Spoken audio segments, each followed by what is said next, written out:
Major changes could be coming to how Formula One is streamed in the United States, starting as early as 2026. But before we get into the news, if you want the latest F1 news in your subscriber box, then please subscribe down below and like this video. Apple has officially entered the race for the US broadcasting rights, and their offer could completely change where and how fans watch F1. And the other big question is whether F1 TV will continue. According to Business Insider, Apple has submitted a bid worth at least $150 million per year for the exclusive streaming rights to Formula One in the US. That's a huge jump from what current rights holder ESPN pays, and early indications suggest ESPN, owned by Disney, may not be willing to match it. Apple already holds deals for Major League Soccer and a small number of MLB games, but F1 would be by far its biggest global sports investment to date. The move comes just weeks after Apple's Formula One movie starring Brad Pitt became the company's most successful film at the box office, grossing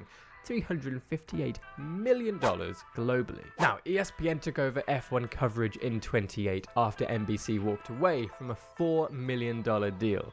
Initially, ESPN paid nothing for the rights.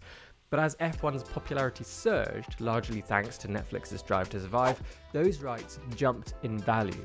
ESPN paid up to $90 million per year under its current deal.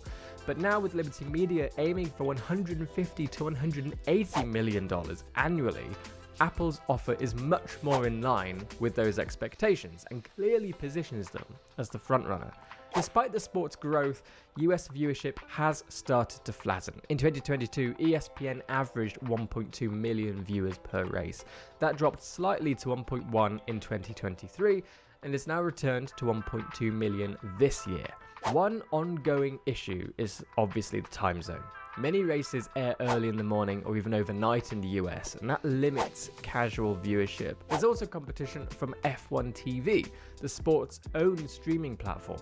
Launched in 2018, F1 TV offers every session live along with onboard cameras, team radio, and more as they continue to update it, which they do. It costs around $85 per year or $130 for the premium version, and good news for the fans who love that coverage, it's expected to remain available in the US even under this new media deal. So what does this all mean?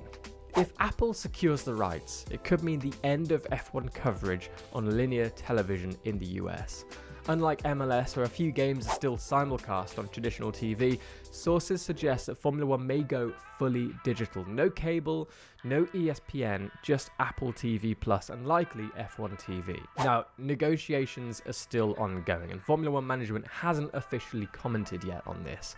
But unless Disney steps up with a significantly higher offer, which I don't believe they honestly will, F1's next stop in the US could be behind a streaming paywall. I'll be keeping track of these developments, and you can keep up with my writing on motorsport.com.